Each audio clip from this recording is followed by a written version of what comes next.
I'm Brian. Hey, Brian, how are you? Good. I like your tie. Thank you. We're Good Nerd, Bad Nerd. Okay, fantastic. All right.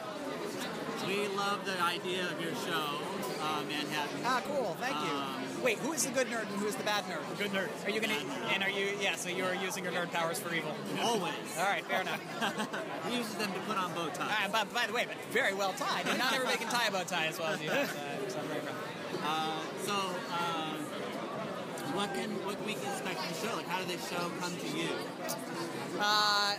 I'd known something of the broad strokes of this story, the story of the development of the first atomic bomb. And 6 or 7 years ago, I started working on a project that was actually about a totally different war set in a totally different decade. It was about the war on terror and a set of very contemporary political issues. And the research involved with that project kind of led me back to the New Mexico desert in 1943 in the story, I think, of the birth of the modern military and security apparatus and military secrecy as we know it now. And, more and more it came to seem to me like the great origin story of 21st century American life.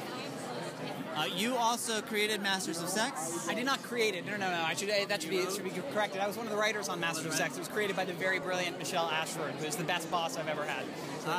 Lots of secrets in both shows. By the way, that's absolutely true. So I was hired to work on Masters of Sex on the basis of the pilot for this show, which I had written. And weirdly, there is some shared DNA, right? They're both about secret projects, and they both involve this sort of odd kind of gray area where science and morality kind of butt up against each other.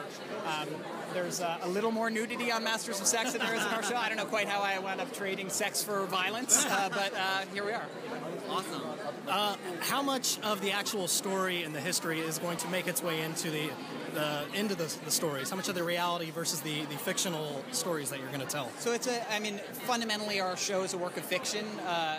Nearly all of the characters who populate it are fictional characters. We talk a lot about the E.L. Doctorow book Ragtime, which sort of captures the kind of emotional truth of a time period, but is still a work of fiction.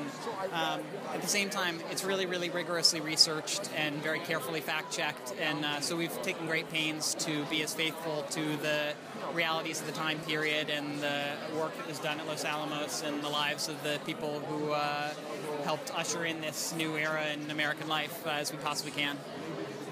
This era is also the same time we see the birth of Superman, really.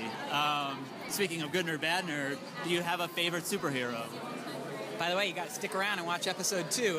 Some of those confluences may not be, no spoilers, but some of our characters may be discussing some of those matters themselves. I have a great many favorite superheroes, but no, I was a comic book, a huge, I don't know why I say was, but I was weaned on comic books myself, but I was not a superhero guy. I was a big DC Comics The Shadow fan, so that was sort of my jam back in the day.